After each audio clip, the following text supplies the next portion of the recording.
Welcome to the headquarters of the United National Congress for a Friday presser, the UNC, ready for government. Good morning to each and every one of you.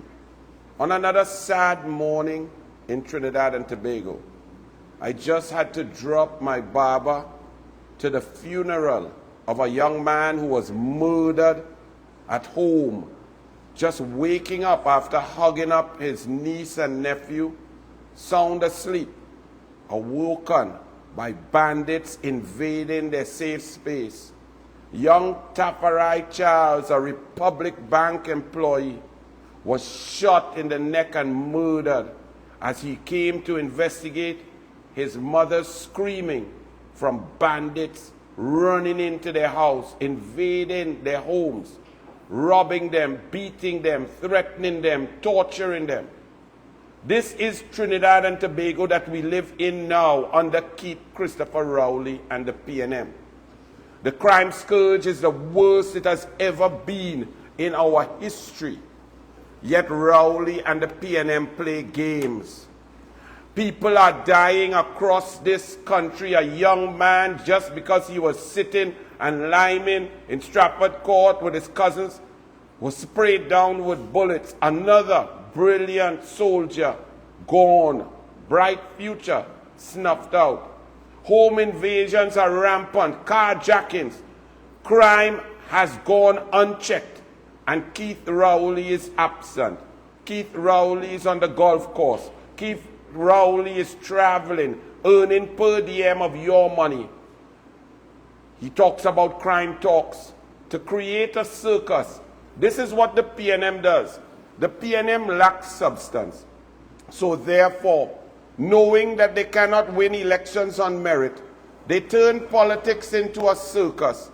They make citizens feel that politics is a game, that there's no need to vote, that voting does not have consequences. We in the United National Congress say elections have consequences. The government and the cabinet of Trinidad and Tobago under the PNM is a circus. It has been turned into a circus. They play games with propaganda, lies, while they cannot get down to the serious work of protecting a nation. The latest example of the PNM trying to obfuscate, trying to distract, is the so-called saga of the Point 14 highway that is now before a joint select committee for urgent attention, pushing aside all other work that had to be done. This saga of the Point 14 highway, as Rowley describes it, is another smoke screen designed to distract you from the issues of the day. This saga that Rowley is talking about, he's in government 8 years. Where the evidence? Where the police? Where the charges? Who get locked up? What file went to the DPP? There's more possibility of files going to the DPP about Keith Rowley and his failure to fill out his Integrity in Public Life Act form, his failure to declare $468,000 benefit from Warner Construction, his former business partner. Keith Christopher Rowley plays games and people are losing their lives. The United National Congress will not be part of these games. Now, another way the games are played, independent institutions are becoming poisoned with Balizé juice and controlled by Keith Rowley and the PNM. Another example I could not understand. Kamla Prasad Visesa made it for transparency, accountability, and corporate governance that independent senators would chair committees of the parliament because the government was in government and an independent senator could get down to the fact-finding mission and so on and not be tainted with the stain of politics, whether red or yellow.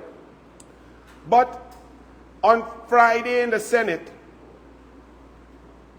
the Honorable Senator Wade Mark asked a question of the Prime Minister, who was not in attendance, and the Honorable Attorney General was due to answer the question.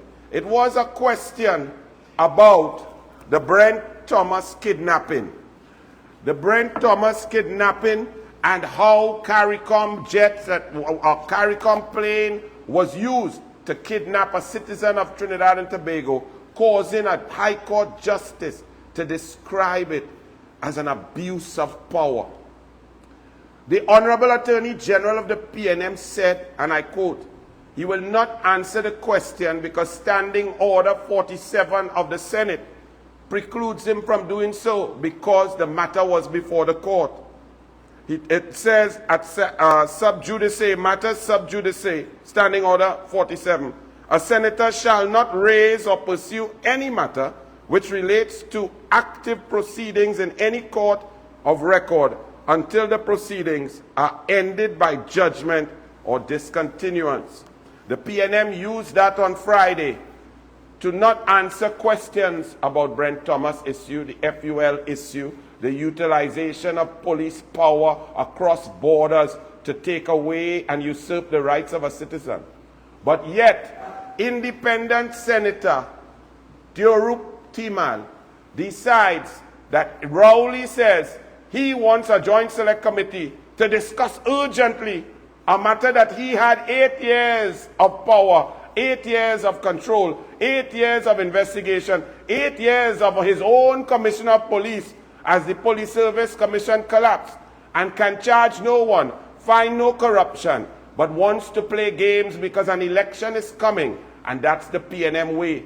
We learned 2 years, a year and a half ago, that the case was thrown out against Bastille Pandey in the airport, that the PNM now wants to be called the Dr. Williams Airport. But they said it was corruption. They ran election after election, so much so that the perception of the population is, Kamala, you did so well as Prime Minister. The roads were smooth. The foreign direct investment, 55,000 jobs.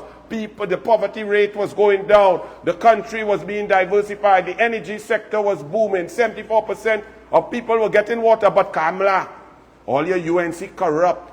All your real thief corruption. That's what the PNM pushes through their games, turning politics into a circus. If there was corruption in the Point Fortin Highway, police should have done lock up who they have to lock up.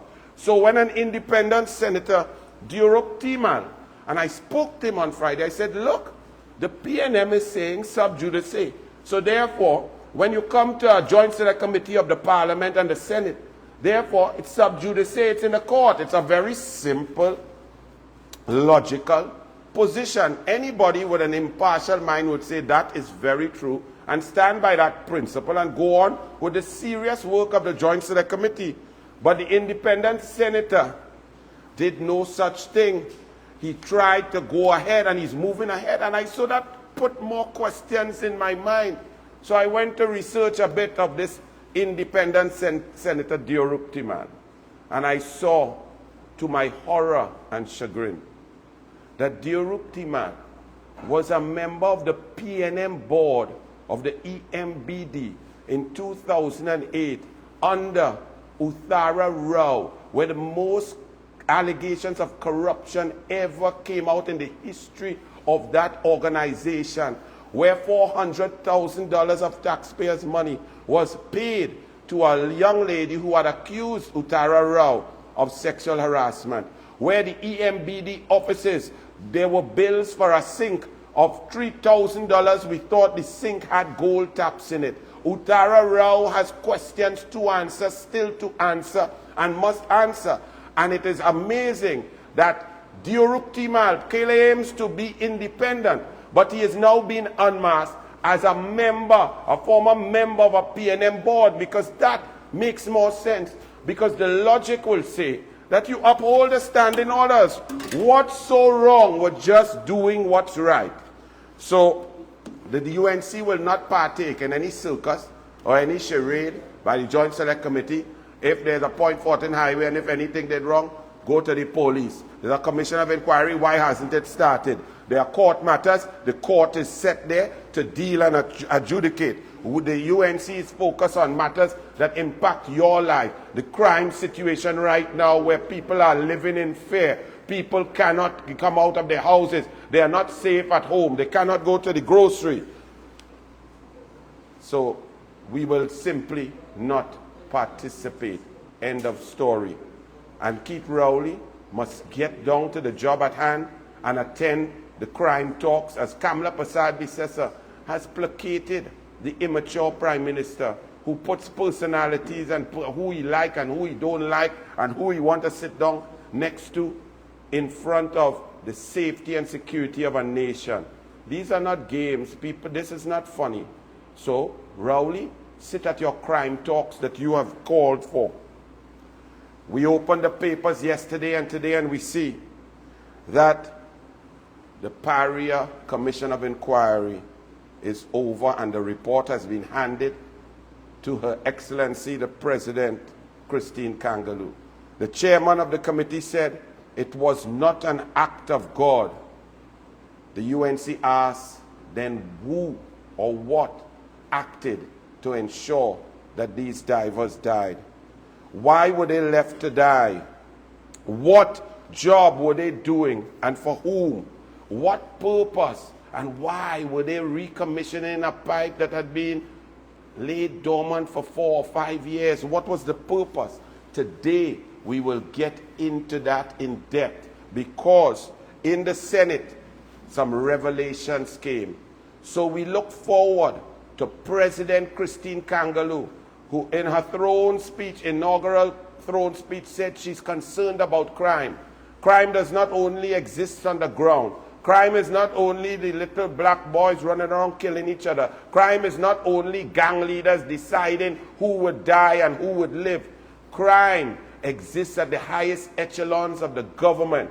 Crime, it appears, as we read and we await the publication and the dissemination to the public of this report, because President Kangaloo cannot play God. She must release the report. Because who let those divers die?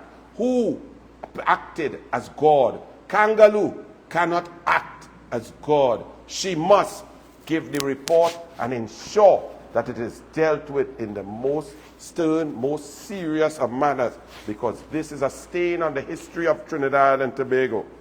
Now, what were they doing?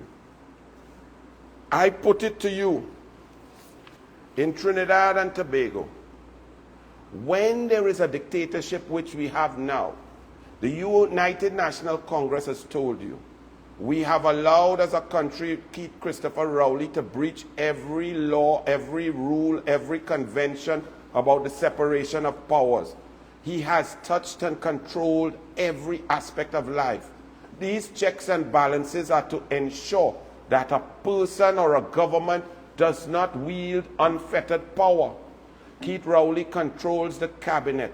He controls the resources. He controls the parliament. He controls the Senate. He controls the Police Service Commission. He controls the Commissioner of Police. He appoints the Commissioner of Police and can extend her contract. He attacks the Integrity Commission. He controls permanent secretaries. He controls and attacks the DPP with the support of the Chief Justice. This is a dangerous situation. Keith Rowley controls the central bank governor. He fired, called him, but fired a central bank governor who was warning us of foreign exchange pressures that will come. And we are in those pressures now because the PNM fired Jawala Rambaran and replaced him with Alvin Hilaire, a neighbor of Keith Christopher Rowley at Inez Gate.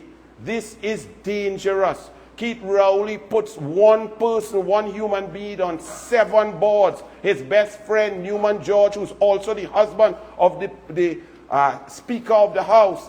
Inez Gate neighbor Ingrid Lashley is on 9 boards. His senior counsel, now turned bunkerer, oil bunkerer Gilbert Peterson, lives in Inez Gate. This is dangerous and creates opportunities for corruption never before seen.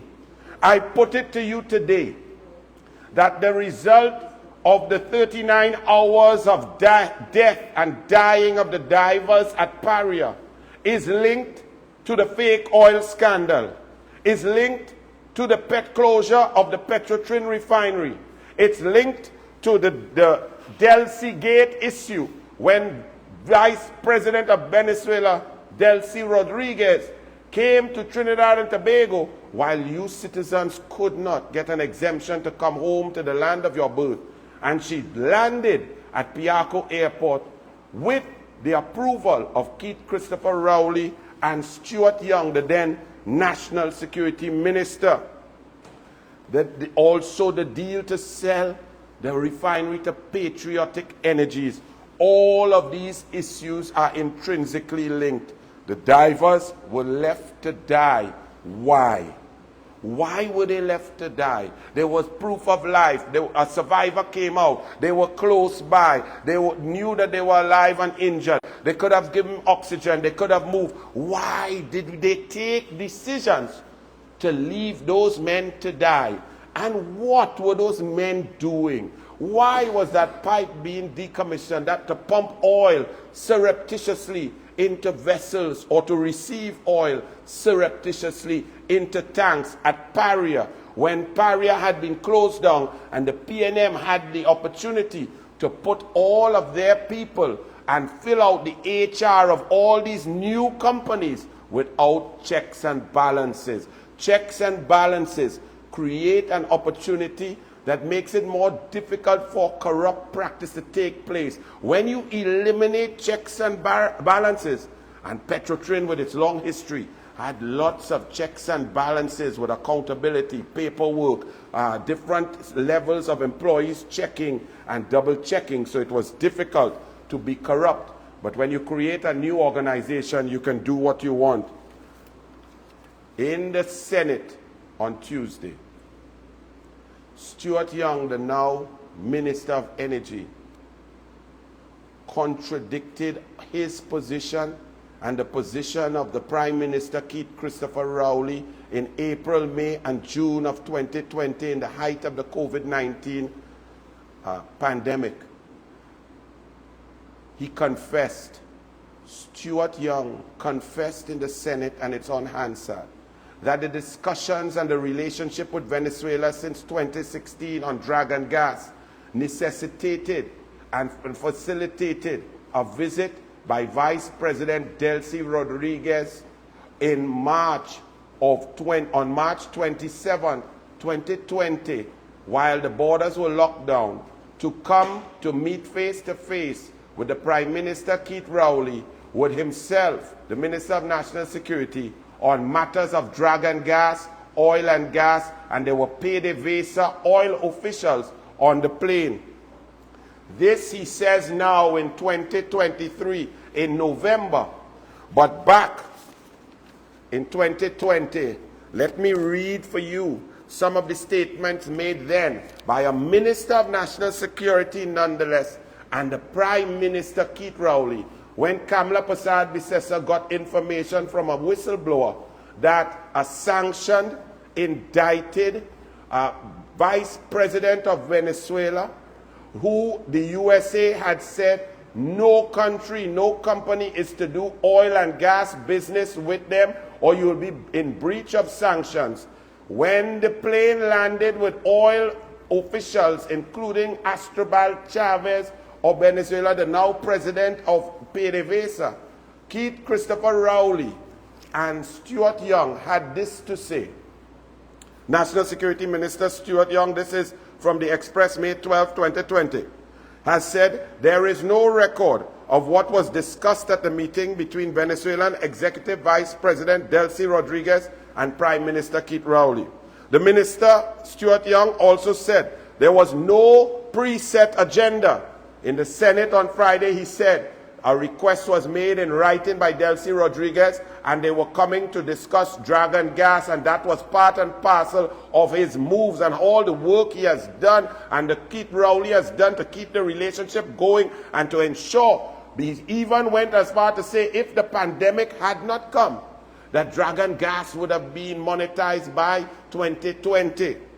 Young said he did not know what aircraft the Venezuelan delegation came on. He said Ms. Rodriguez came to Trinidad. There was no question of asking of what you're coming to discuss with us. Understand this. Pandemic, lockdown. You, the citizens, couldn't come home if your mother was sick. You couldn't come home for a funeral. You couldn't come home to see your children. You could not get back to your country. But Stuart Young says he let an indicted and sanctioned person, vice president of the cabinet of Venezuela, into the country and did not care what they wanted to discuss. She came in on March 27th. Remember that date. Stuart Young said the conversation was about 16,523 people who are registered Trinidad and Tobago, who are Venezuelans, plus the more that may be here. That was the discussion, he said. But from those discussions, no help came to those Venezuelans. Venezuelans were helped by the Catholic Society, the Muslim Society, the Hindu Society, the religious group, the NGOs, and you, the citizens and businesses. Nothing came from that meeting, if that was what they discussed. They also discussed an offer of vaccines, and they said that they didn't want that, and they didn't want any help. Stuart Young then said, this whole creation and this smoke screen, I completely debunk it. This is what he's saying in 2020 when Kamala Persad-Bissessar and the UNC said, listen, you allowed Delcy Rodriguez to come in here with PDVSA oil and gas officials to talk about and plan and negotiate different aspects of the oil and gas industry in breach of U.S. sanctions. Stuart Young admitted on Friday that they did do that. He said, there's no mischief. It was a courtesy call by our closest neighbor. She came for a short meeting. And then Keith Rowley went on to echo the lies and untruths of his Minister of National Security, who he met while he defended him on Emailgate, the biggest lies ever perpetrated on the Parliament.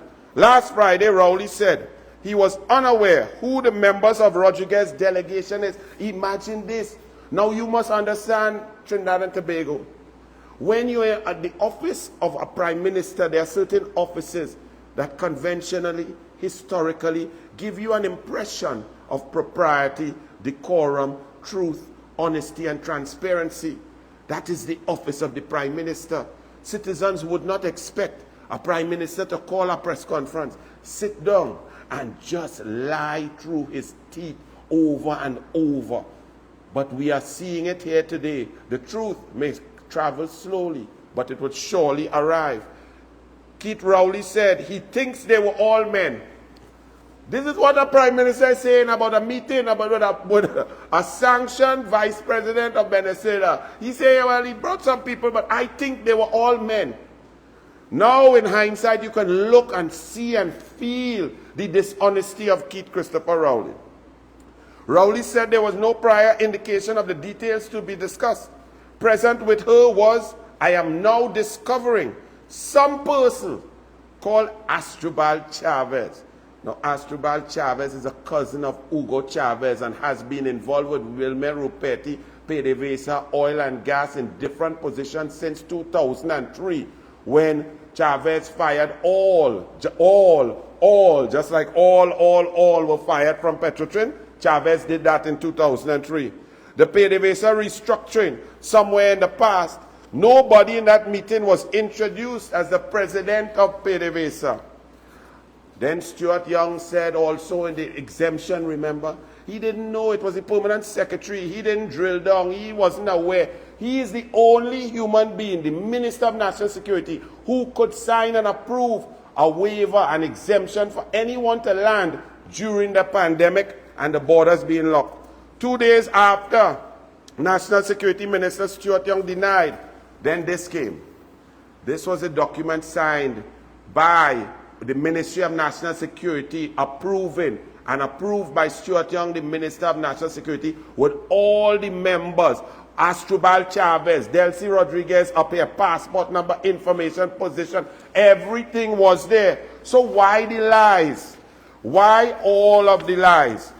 Well, let's now, in hindsight, go back and look at a set of the true facts that was going on between February 27, 2020 and April 23rd, 2020. Now I need you all to follow me, because back then, when the facts came out, the population, the media did not jump at it because they believed the Prime Minister.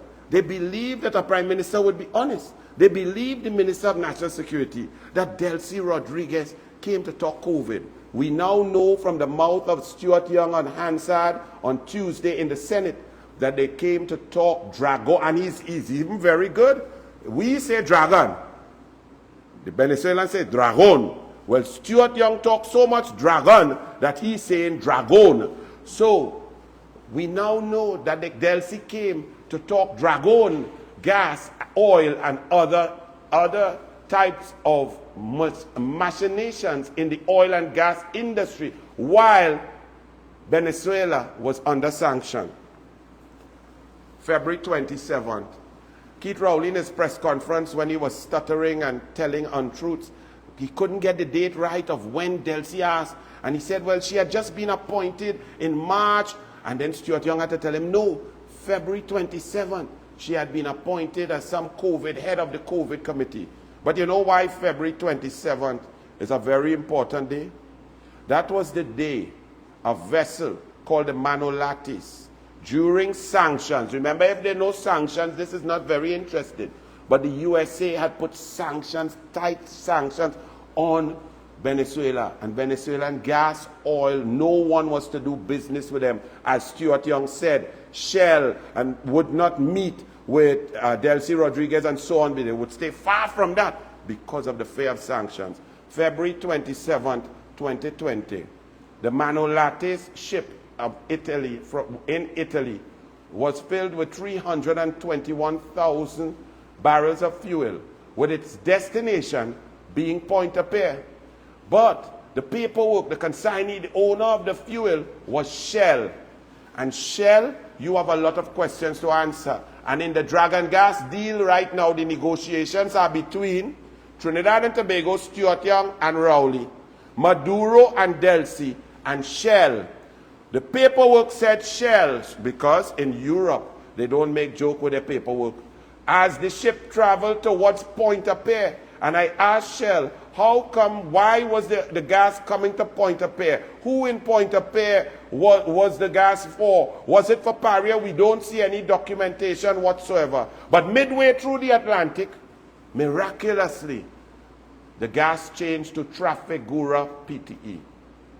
The number one man on Trafigura PTE is a man called Wilmer Ruperti, the Tsar who became the Tsar of oil and gas in Venezuela when Hugo Chavez fired 16,000 PDVSA workers. He is the Newman George of PDVSA. He, Wilmer Ruperti, owns Trafigura PTE. So Trafigura PTE headed towards Pointe-à-Pierre, and they arrived in the Gulf of Paria around the time when Delcy Rodriguez came to meet with Keith Christopher Rowley. They could not move and they did not know where they were going. Delcy Rodriguez arrived on March 27. The Manolates docked just after that. And simultaneously, as Delcy Rodriguez left Trinidad and Tobago, a ship called the Aldan left Venezuela, came across to Pointe-à-Pierre, and loaded fuel from Paria. The Manolates, 200,000 barrels were offloaded. So 121,000 barrels remained on the Manolates. We asked the officials of Shell, where did that fuel go? Whose fuel was that? The 121,000 barrels that were left on board. And what and how did Shell fuel become Trafigura fuel? Did Trafigura pay Shell for that fuel? Shell must answer. The Aldan then loaded 148,904 barrels from Paria onto the Aldan.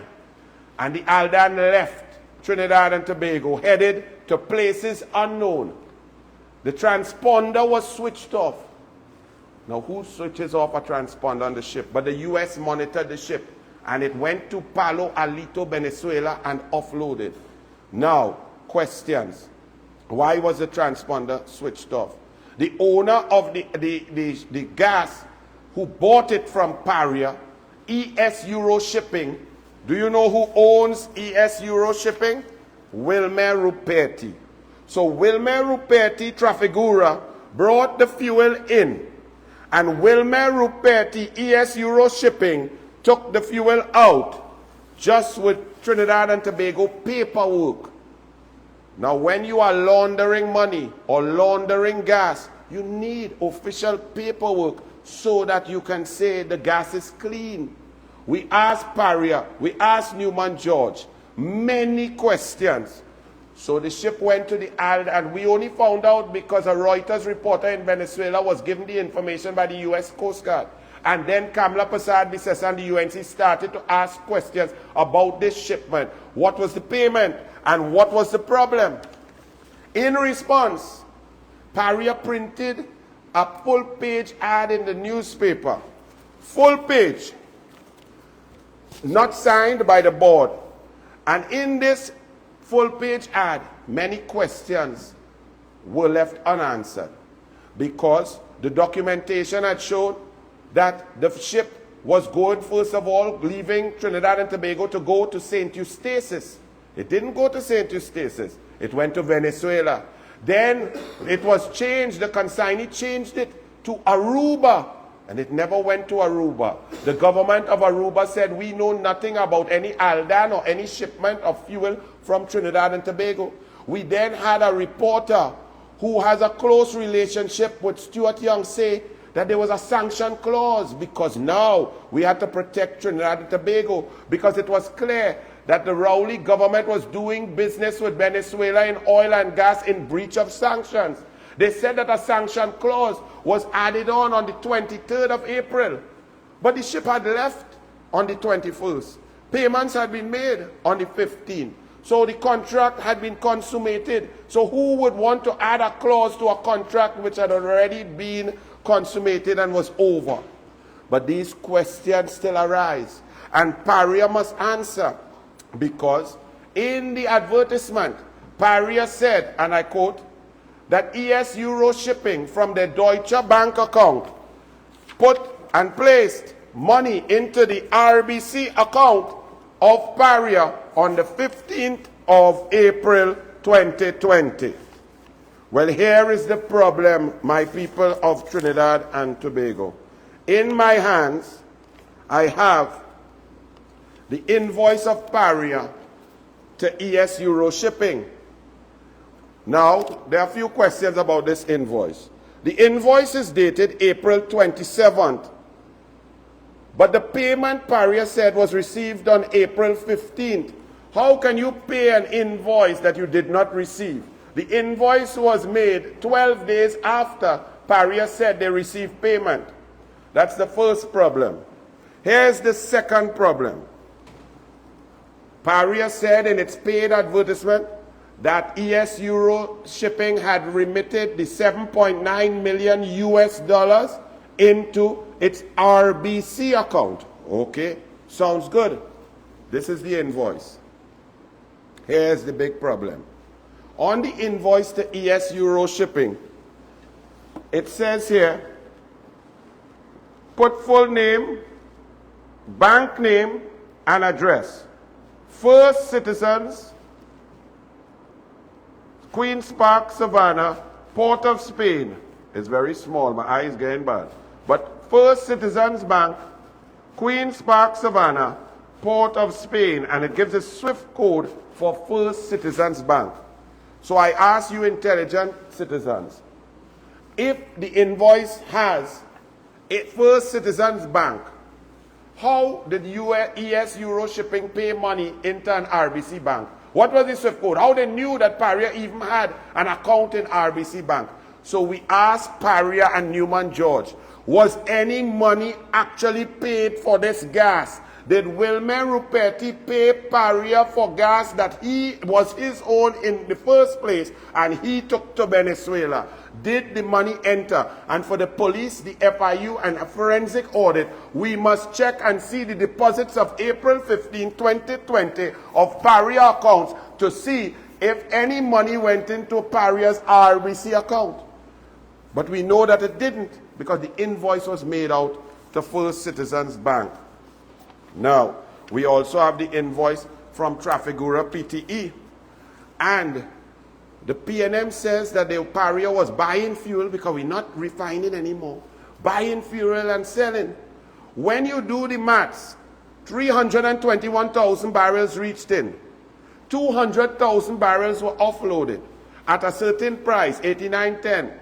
And 148,904 was sold to ES Euro Shipping at a loss of 500,000 US.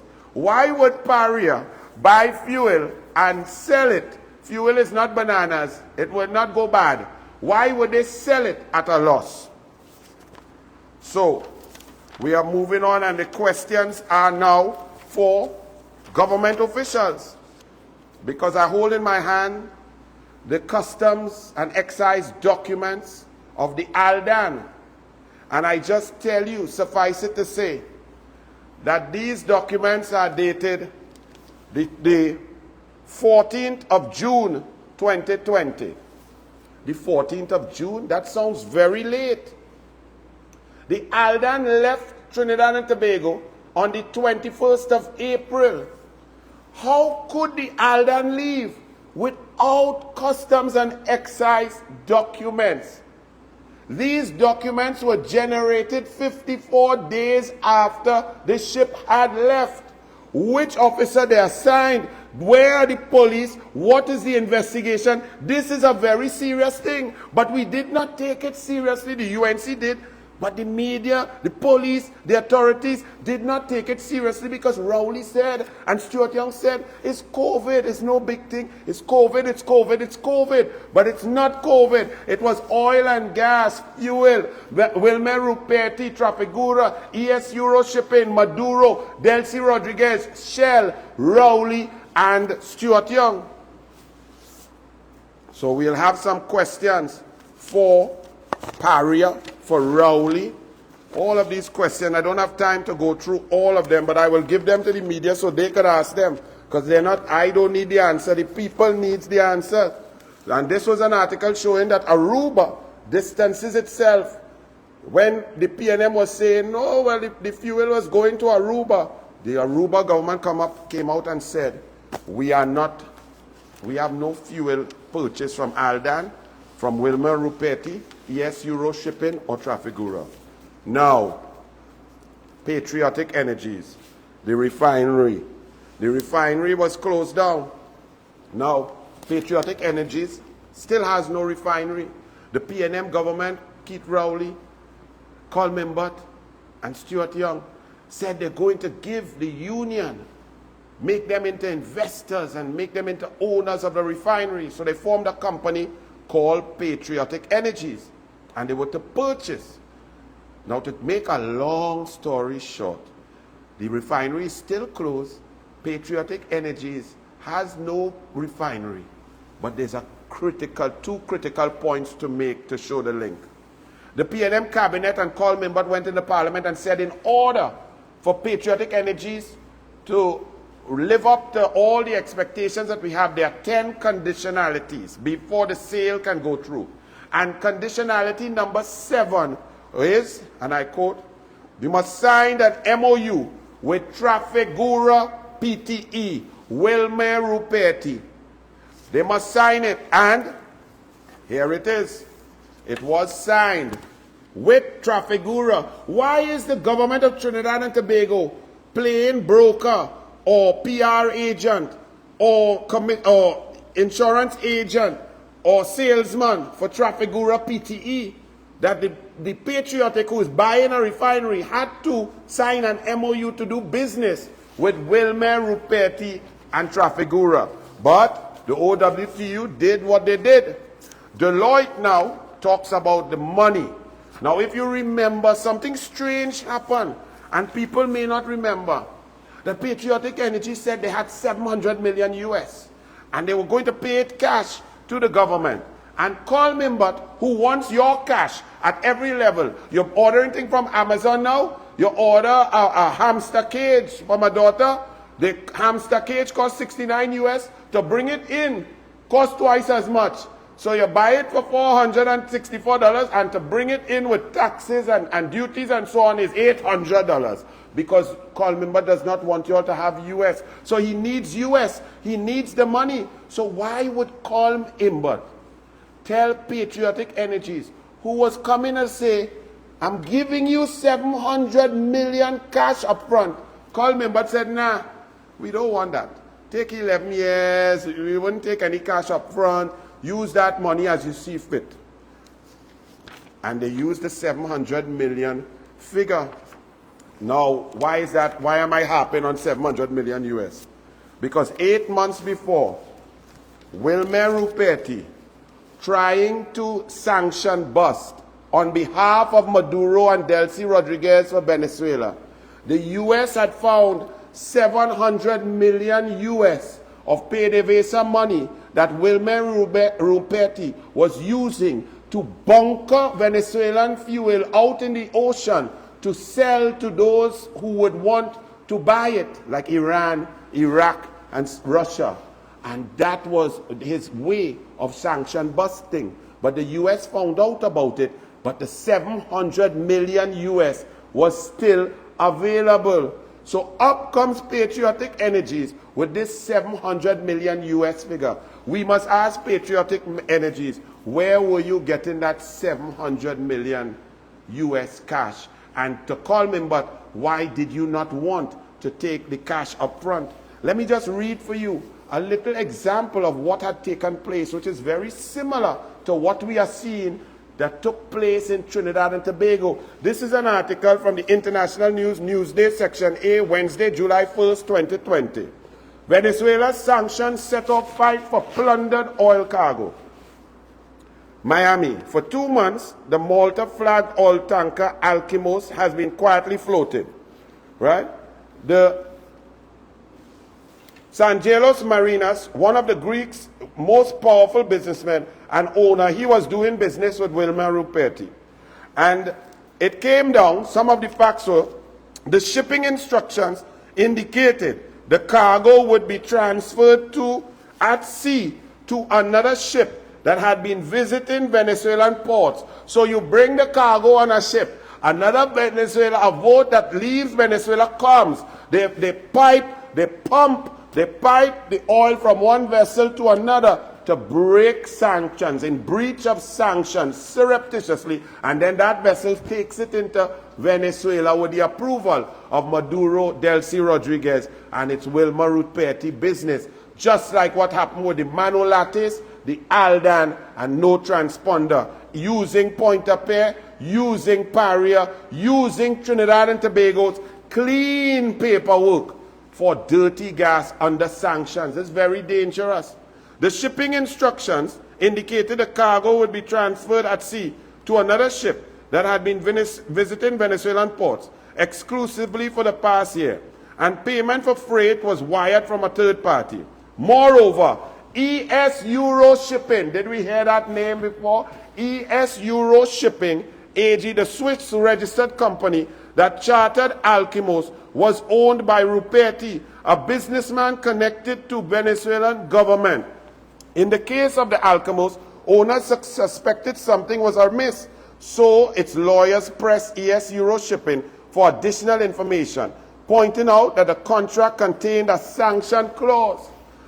Now, sanction clauses are very important, but Paria's contract did not have a sanction clause, because they said the sanction clause came in after the contract was over.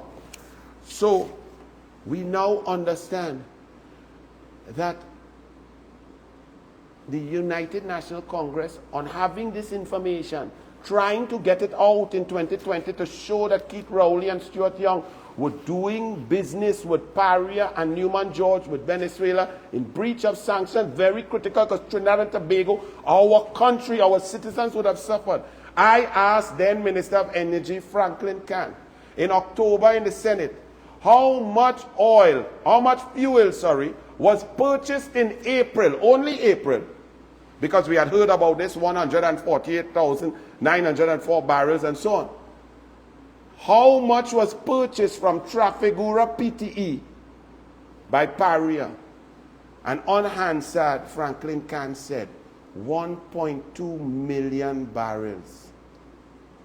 That is at about approximately 100 US per barrel. You do the maths. 1.2 million barrels in 1 month. Nearly 100 million US in work that was not sanctioned. So we call on the Auditor General, we call on the FIU, we call on the Ministry of Finance public officials to do an audit. We call for the police to do a forensic audit of Paria. Was the money spent? Was the money spent? Was the money received? What was the position?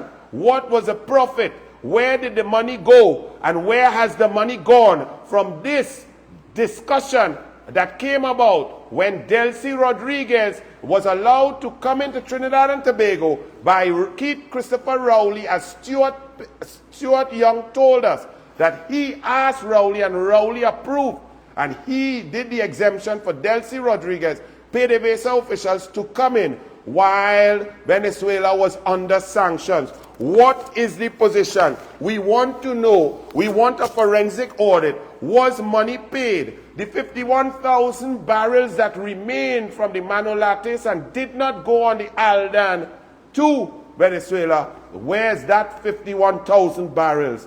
Did it serve the people of Trinidad and Tobago? Was it accounted for? Or is that money off the books? And why?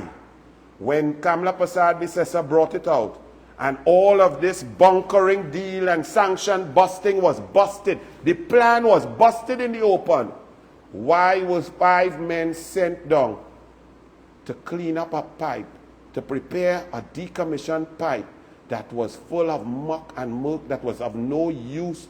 Trinidad and Tobago was not refining any oil or gas anymore. What was the need for that pipe? Why were those men in that pipe? And why, when an accident occurred, were decisions made that were not an act of God that led to those men dying a slow death for 39 hours? Decisions taken by Newman George, Colin Piper, who left the men in the pipe to die. Why were they left to die in the pipe? What secrets were under there? What was the need for that pipe? Paria must answer. What was the job? Why was it done? And where did all the fuel go? Because Trinidad and Tobago is not a circus and will not allow Keith Rowley, Stuart Young, and the PNM to turn it into one. God bless. Have a wonderful day. Be safe.